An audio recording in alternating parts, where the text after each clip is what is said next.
मित्रों नमस्कार। स्वागत है आपका। मैं आचार्य अनिल वत्स। सिंह राशि की आज हम बात करने वाले हैं 1 फरवरी 2021 को क्या प्रभाव होने वाला है। और जैसे कि जानते हैं सिंह राशि के जातक सूर्य से प्रभावित है। सूर्य आत्मा का कारक है। ऐसे लोग स्वाभिमानी होते हैं, बुद्धिमान होते हैं, जीनियस होते हैं और व्यर्थ किसी के साथ चमचागिरी इनसे नहीं होती। अकेले चलने वाले, निडर, वक्ता और इसी के साथ साथ नेतृत्व गुणों से भरपूर ये राशि। और सबसे बड़ी बात यह कि मघा, पूर्व फाल्गुनी, उत्तर फाल्गुनी नक्षत्र का प्रभाव। मघा जिसके स्वामी केतु है उसके 4 चरण, पूर्व फाल्गुनी जिसके स्वामी शुक्र है उसके भी 4 चरण, उत्तर फाल्गुनी जिसके स्वामी सूर्य है उसका 1 चरण। 3 नक्षत्रों का प्रभाव रहेगा। और अभी पंचग्रह योग आपके 6ठे भाव में आएगा। अतः स्वास्थ्य के लिए ध्यान रखना है, पेट में इंफेक्शन ना हो, पत्नी के साथ संबंध अनुकूल बने रहें। और यदि डायबिटीज वगैरह या लीवर या आपको किडनी की कोई इंफेक्शन ना हो, you should be very careful. Health issues के लिए ध्यान देना होगा। और एक बात और कहें, आपको 17 जनवरी 21 से लेकर 14 फरवरी 21 तक गुरु अस्त रहेंगे। गुरु आपके पंचमेश और अष्टमेश होते हैं। बच्चों के पॉइंट ऑफ व्यू से कोई चिंता आ सकती है, बच्चे घर छोड़ के जाएं या कहीं दूर जाएं, तो ये एक तनाव का विषय रहेगा। उधर 8 फरवरी से 18 अप्रैल तक शुक्र का भी अस्त का प्रभाव है। शुक्र बहुत इंपॉर्टेंट है, आपके 3य भाव, भाई बहन का भाव और नौकरी के पॉइंट ऑफ व्यू से तनाव आपको देखने को मिलेगा। सोच समझ के निर्णय लेंगे। आइए पहली, दूसरी, तीसरी तरीके की बात करते हैं। पहली तरीके अगर हम बात करते हैं तो पैसे का सोच समझ के यूज करें, कहीं व्यर्थ नुकसान ना हो जाए, कहीं शेयर मार्केट में रुपया ना लगा दें। 2, 3, 4, 2 को बुध वक्री हो जाएंगे, पश्चिम में अस्त हो जाएंगे। आर्थिक दृष्टिकोण से विशेष सावधानी बरतनी है। और इसी के साथ साथ कहीं रुपए दिए हुए तो मांगिए, मिलने के योग बनेंगे।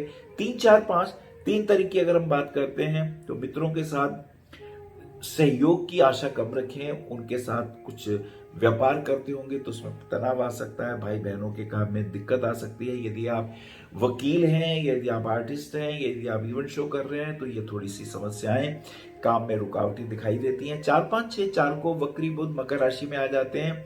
अब ये समय बहुत अनुकूल है। कहीं किसी से रुपया उधार दिया है तो मांगिएगा, मिलने के योग बन सकते हैं।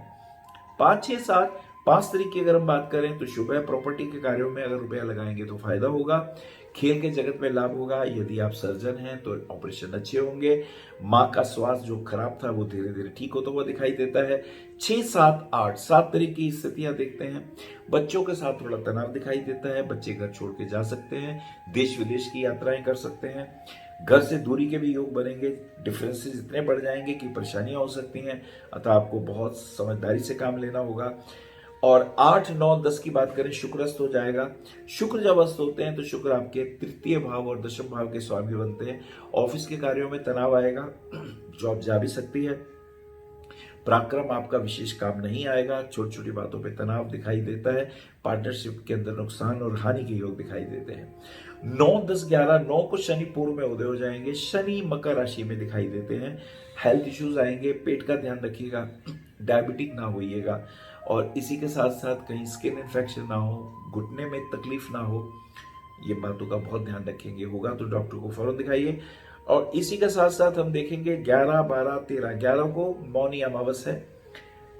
अमावस का जो योग होता है, 9, 10, 11 तारीख की बात कर रहे हैं, तो उसके अंदर अमावस्या को कुछ ना कुछ दान करिएगा, यह आपके लिए शुभ रहेगा। वाइफ का स्वास्थ्य ठीक नहीं है, उनका ध्यान रखें। कमर में दर्द या कहीं बोन्स की कोई प्रॉब्लम ना हो तो डॉक्टर को चेकअप कराते रहिएगा। 12, 13, 14 12 को सूर्य कुंभ राशि में जब सूर्य का प्रवेश होता है तो ये आपकी हेल्थ के लिए अच्छा रहेगा। छोटी छोटी बातों पे तनाव दूर होगा। हस्बैंड वाइफ के रिलेशन में परेशानियां आएंगी, दिक्कतें बढ़ेंगी। मुझे लगता है इसको सोच समझ के सॉल्व करिएगा। 13, 14, 15, 14 को गौरी तृतीया और गुरु का उदय हो जाता है। अब समय अनुकूल होगा। गुरु का उदय होने से बच्चों के पॉइंट ऑफ व्यू से जो गलत फहमियां थी वो धीरे धीरे दूर होंगी। और गर्लफ्रेंड या बॉयफ्रेंड के पॉइंट ऑफ व्यू से, एजुकेशन के पॉइंट ऑफ व्यू से कुछ शुभ होना धीरे धीरे शुरू हो जाएगा। तो ये एक अच्छा योग बनेगा। 15, 16, 17, 15 को गणेश तिल चतुर्थी है, गणेश जी को प्रणाम करें। 16 तारीख की बसंत पंचमी है और ये समय अब अनुकूल होगा, अब भाग्य साथ देगा। अब प्रॉपर्टी के कार्यों में भी फायदा होगा और घरेलू छोटी छोटी बातों में जो तनाव आ रहा था वो भी कम होगा। कहते हैं ना, समय अनुकूल होता है तो वो जो पुरानी चीजें बिगड़ी हुई होती हैं वो भी ठीक होनी शुरू हो जाती है। हनुमान जी की पूजा करें। हनुमान चालीसा और सुंदरकांड का निरंतर पाठ करने से बहुत से कष्ट और बहुत सी तकलीफें धीरे धीरे दूर होने के भी योग बन जाते हैं। तो ये एक विशेष बसंत पंचमी है तो कुछ ना कुछ पुष्प वगैरह, कुछ ना कुछ पेड़ वगैरह भी आप बाग बगीचों में लगाएं, अपने मोहल्ले में भी लगाएं। ये एक बहुत अच्छा सा लाभ देगा। 17, 18, 19 देखिए आरोग्य सप्तमी है और ये समय धीरे धीरे ऑफिस के कार्यों में भी जो टेंशन थी धीरे धीरे रिजॉल्व होगी, धीरे धीरे उसमें लाभांश भी दिखाई देंगे। किसी स्त्री के कारण मनमुटाव या स्त्री के कारण कुछ गलतफहमियां जो कि परेशानियां पैदा कर सकती हैं, सो बी केयरफुल, इन बातों का रखेंगे ध्यान। आगे चलते हैं। बसंत पंचमी का त्योहार मंगलमय शुभ हो। 17, 18, 19 तारीख आरोग्य सप्तमी का दिन है और ये समय अपने स्वास्थ्य का ध्यान रखिएगा। विशेष रूप से यदि आप बाहर की यात्रा कर रहे हैं तो you should be more careful, अपना डिस्टेंस बनाए रखिएगा। कोविड का भय अभी भी बना हुआ है, बेशक वैक्सीन वगैरह आ गई है, लेकिन अपना ध्यान हमें बराबर रखते रहना है, इसका ध्यान रखिएगा। 20, 21, 22, 20 को शुक्र का कुंभ राशि में प्रवेश और भीमाष्टमी भी है। शुक्र जब कुंभ राशि में आ जाते हैं तो ये बेहतर, the Lord of ascendant is moving in the 5th house, तो ये आपका एजुकेशन के पॉइंट ऑफ व्यू से, बच्चों के पॉइंट ऑफ व्यू से, गर्लफ्रेंड या बॉयफ्रेंड के पॉइंट ऑफ व्यू से, पब्लिक से रिलेटेड यदि कोई बिजनेस कर रहे हैं तो उसमें सफलता की, इसमें लाभ भी होगा, सफलता की एक सीढ़ी आपको बढ़ती हुई मिलेगी। तो दिस इज वंडरफुल, इसमें आपको लाभांश पूर्ण रूप से दिखाई देता है। 21, 22, 23, 21 को मंगल का वृषभ राशि में प्रवेश हो जाता है। मंगल आपका 7th हाउस और 7th हाउस और 2nd हाउस को रिप्रेजेंट करता है।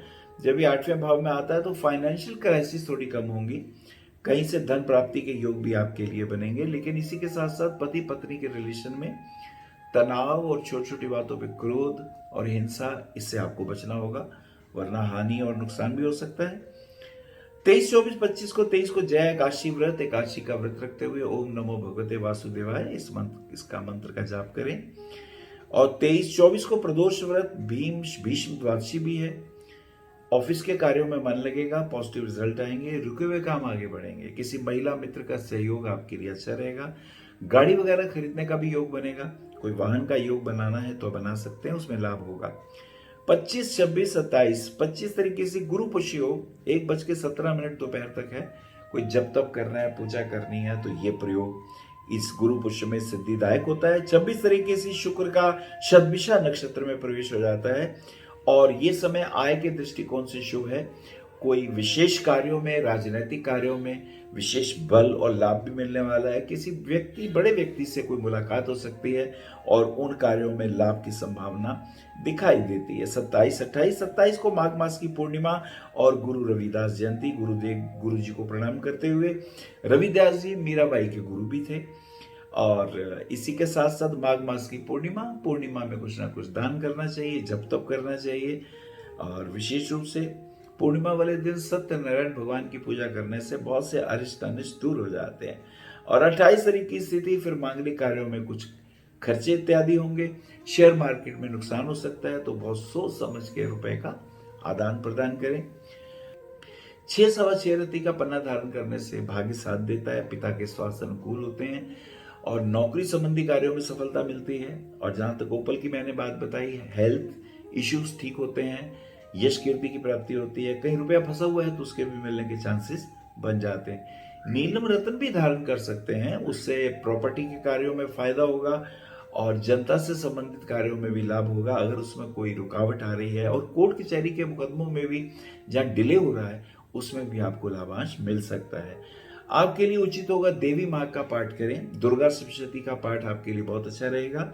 और इसी के साथ साथ भगवान शिव के मंदिर में शिवलिंग के ऊपर जल चढ़ाएं और महामृत्युंजय का जाप करें। और शनिदेव का पीपल के नीचे दीपक जलाने से और जल वगैरह पीपल पे चढ़ाने से बहुत से रोग दूर होंगे, अरिष्ट अनिष्ट भी दूर होंगे। नमस्कार। आप आचार्य श्री अनिल वत्स जी के आध्यात्मिक प्रवचन, ध्यान व ज्योतिष संबंधी मासिक राशि फल फेसबुक, यूट्यूब, www.astroanilvats.com पर भी देख सकते हैं। For appointment, भविष्य कथन, Monday to Saturday, 11 a.m. to 6 p.m. BE 279, Street number 6, Harinagar, New Delhi 110064. Phone number 98917 39999 98181 89993 9810887002, 886-000-6030. Website www.bhavishyakathan.com. acharya.anilvats@gmail.com